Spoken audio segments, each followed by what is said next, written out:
I'm Sage and you're watching D&D Daily. Today we're going to be talking about the gnome who plays the Song of Creation, the math musician.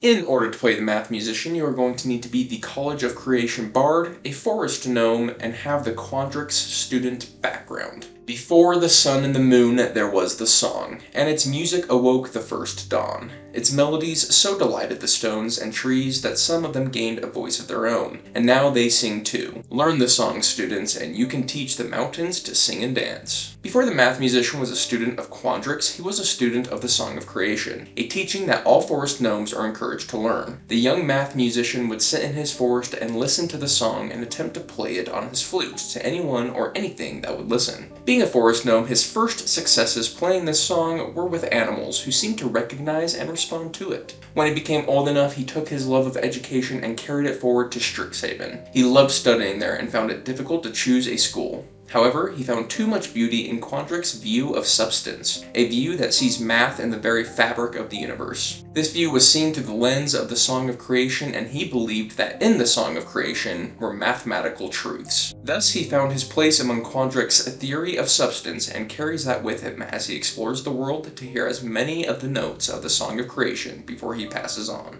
The math musician is at his core a lover of life. He loves nature, he loves music, he loves singing and dancing, he loves to just live and enjoy the moment. A big piece of that is hearing the Song of Creation and responding to it. His perspective is that he could travel to a new place and hear a new stanza of the song through exploring these new people and their new cultures. I would say he's pretty emotionally healthy. He's a kind person who cares, and his main motivation is just to explore the world and enjoy it. In combat, the math musician focuses on support and control. By having the Quandrix background, he gains access to a whole list of spells that bards normally don't have access to. This list gives the amazing Entangle spell, which is a powerhouse of a first level spell that bards normally can't touch. It also gives a bunch of buffs normally not available to the bard, like haste and enlarge/reduce. Just a side note, it's crazy to me that bards don't get haste. They play music, people use music to work out all the time. I feel like bards should absolutely have haste, and the math musician does. New to Strixhaven is Vortex Warp,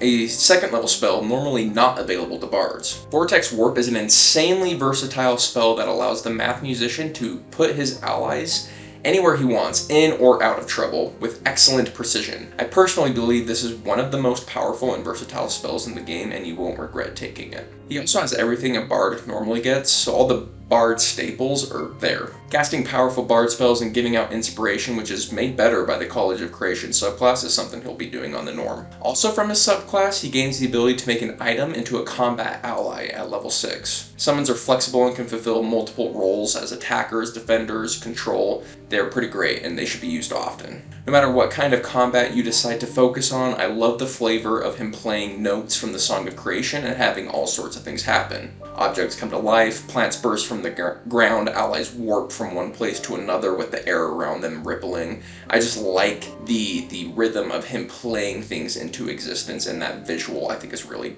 really dope.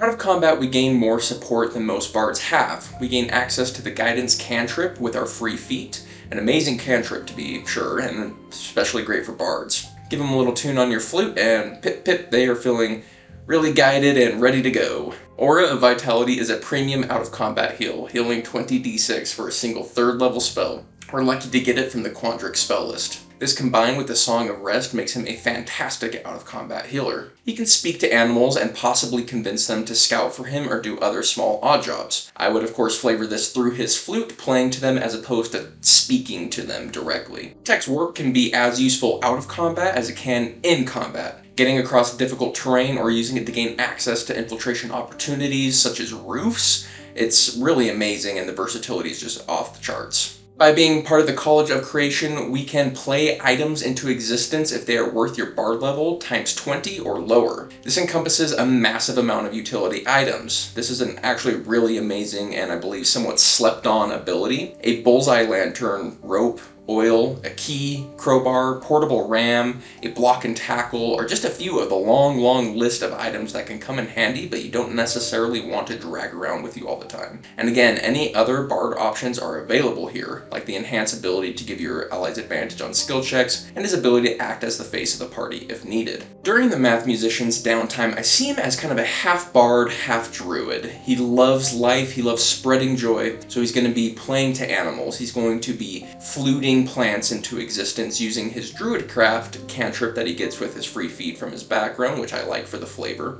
He'll also be doing bard things like playing in taverns and just spreading joy. That's his main thing. He just wants to make the world a happier place, whether that be for nature, whether that be for people. He's just a bundle of joy, really. But most of all, he's out there to explore the song of creation. He wants to hear as many of the notes as possible before he dies. And he loves that song, he lives for that song, he plays that song. It really is core to him. The key mechanics of playing the math musician is we're going for charisma first, Constitution 2nd, and Dex 3rd. We get a free level 1 spell from the wizard or druid spell list that we can cast for free once a day. This is from our feat that we get from our background. The standouts to me are Goodberry, Find Familiar, and Shield. All viable. Keep in mind we're going to be casting Silvery Barbs often as a support caster, so level 1 spells are going to be in a premium. So for me, that means that I don't really want to take Shield because that will conflict with what we're doing with our first level spells. And Find Familiar, while amazing and awesome and perfectly viable, I would choose Goodberry with this character. Less for utility and more for flavor. I just think playing the pipe and a plant growing and many colored berries coming off of it is just really cool, and I don't think you get that flavor very often with bards, so I'm going to embrace it while I can.